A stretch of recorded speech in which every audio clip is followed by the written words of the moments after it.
Real মাদ্রিদের কামব্যাকের গল্প শুনতে শুনতে মনে করেন যে কবরে যাওয়ার উপক্রম হয়ে গেল, কিন্তু রিয়াল মাদ্রিদ আর কামব্যাক করলো না। ওয়েলকাম করছি দ্য ঢাকা ইউটিউব চ্যানেল থেকে। আপনাদের সবাইকে জানাই অনেক অনেক প্রীতি এবং শুভেচ্ছা।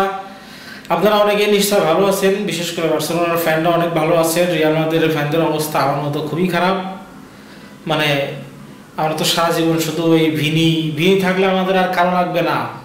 মানে এত চাপাবাজি, এত গল্প আর ভাল লাগে না রে ভাই। মানে বাস্তবতা তো মানতে হবে যে বার্সেলোনা এখনো ক্লাব ফুটবলের সবচেয়ে ভালো টিম, ক্লাব ফুটবলের সেরা টিম, এটা মানতে হবে। আর রিয়াল মাদ্রিদের সাপোর্টাররা আর কিছু কিছু ব্রাজিলের ফ্যানরা এরা যে মনে করেন যে অবস্থা শুরু করে, ভিনি আছে, ভিনি থাকলে কিছু লাগবে না, এমবাপ্পে আছে, এমবাপ্পে থাকলে কিছু লাগবে না। আরে ভাই, মানে আমরা তো গত কিছুদিন ধরে যতগুলো রিয়াল মাদ্রিদের ম্যাচ দেখলাম, রিয়াল মাদ্রিদের সমর্থকরা ওই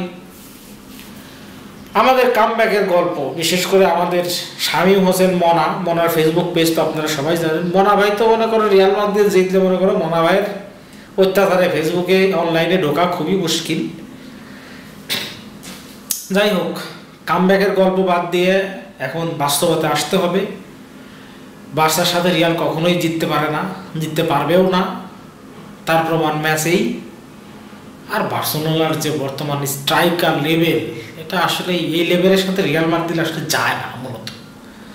হ্যাঁ, তো যাই হোক, বেশি কথা বলবো না। এমনিতেই তারা কান্নাকাটির উপরে আছে, আবার বেশি কিছু বললে পরে মনে করেন পরবর্তীতে তাদের আর সোশ্যাল মিডিয়ায় দেখা যাবে না, তারা যে গর্তে ঢুকবে সেখান থেকে আর বের হবে না।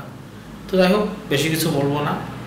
আপনাদের জন্য অনেক অনেক শুভকামনা থাকলো। সামনে হয়তো নতুন গল্প আপনারা লেখেন, তবে কামব্যাকের গল্প আর পাইলেন না।